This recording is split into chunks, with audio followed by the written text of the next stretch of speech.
5 साल बीत गए थे। 5 साल, मगर रुखसार के लिए हर दिन जैसे एक सदी के बराबर गुजरा। माँ और बाप के जाने के बाद जिंदगी जैसे थम गई थी। अब सिर्फ वक्त नहीं गुजरता था, वक्त रुखसार को गुजारता जा रहा था। घर में अब सब कुछ बदल चुका था।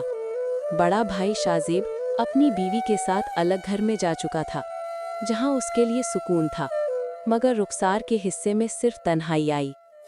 घर में अब ज़ुहेब और उसकी बीवी रहते थे, साथ ज़फ़र और रुखसार। मगर ये घर अब एक छत नहीं, एक खामोश अज़ियत बन चुका था। ज़ुहेब की बीवी का मिजाज रुखसार से कभी न मिला। वो बात बात पर तंज करती, कभी रुखसार के कपड़ों पर, कभी उसके कामों पर, कभी उसकी खामोशी पर। रुखसार जवाब न देती, बस दिल ही दिल में रो लेती। वो सोचती, शायद खामोश रहना ही अब मेरा मुकद्दर है।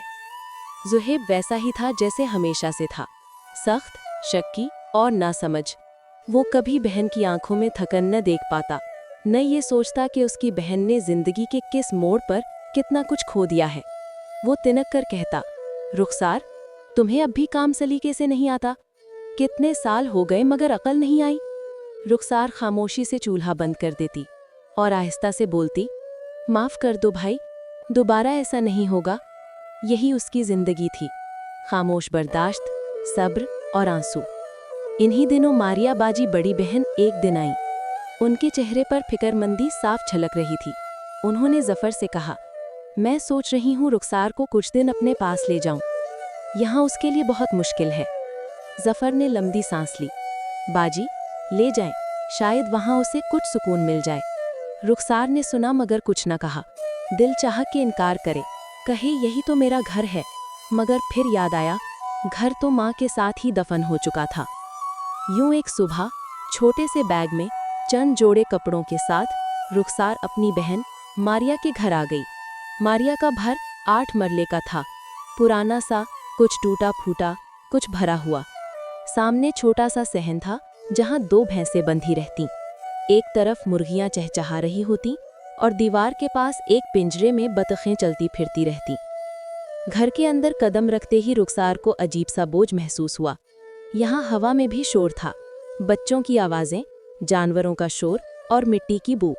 मारिया के 6 बच्चे थे, 4 बेटे और 2 बेटियां। घर हर वक्त किसी न किसी हंगामे में रहता। कभी बच्चे भैंसों के पास खेलने लगते, कभी मुर्गियों के पीछे दौड़ते।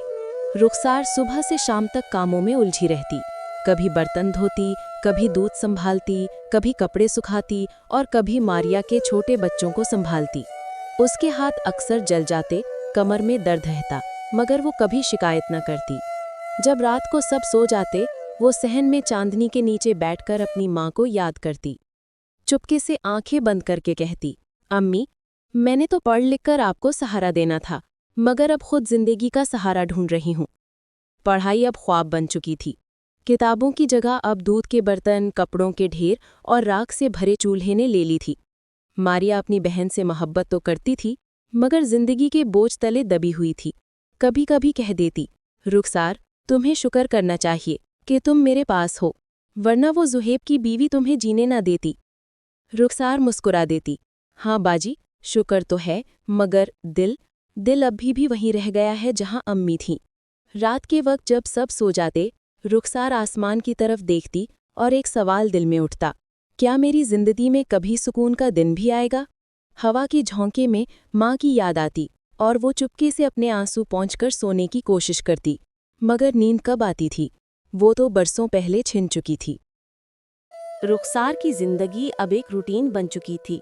सुबह सूरज निकलने से पहले जागना, जानवरों का चारा डालना, बर्तन, कपड़े, झाड़ू, सफाई, फिर बच्चों की भाग दौड़ और शाम को चूल्हे के धुएं में खुद को भूल जाना।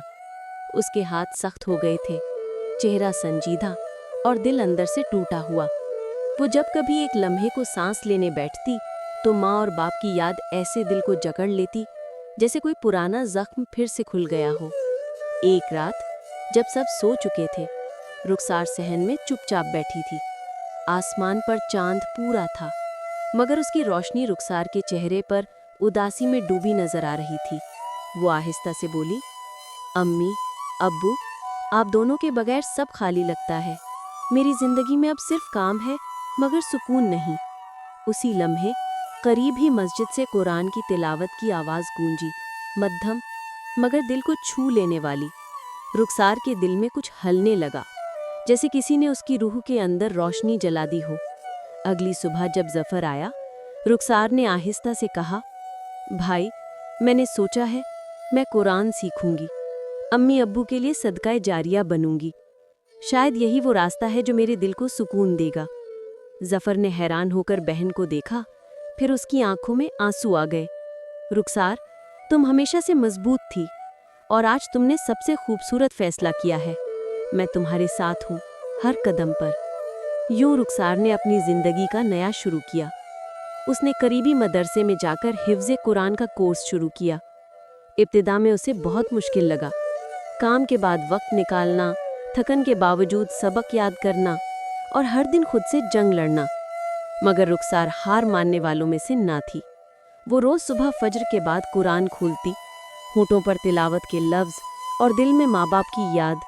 जब वो आयतें पढ़ती तो ऐसा लगता जैसे अल्लाह ही खुद उससे बात कर रहा हो, उसके दुख सुन रहा हो, उसके आंसू देख रहा हो। हर आयत के साथ रुखसार के दिल पर सुकून उतरता गया। वो जान गई कि माँ बाप को याद करने का सबसे खूबसूरत तरीका दुआ है, आंसू नहीं।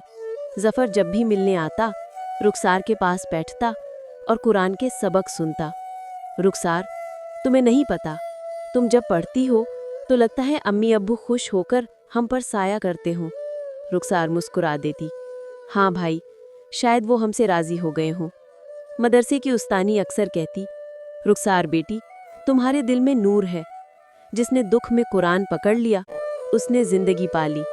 रुखसार के चेहरे पर अब एक नरमी आ गई थी, आंखों में सुकून और लबों पर एक खामोश दुआ। अब वो रात को रोती नहीं थी, वो दुआ करती थी। हर सूरा, हर आयत उसके दिल के ज़ख्मों पर मरहम बनने लगी।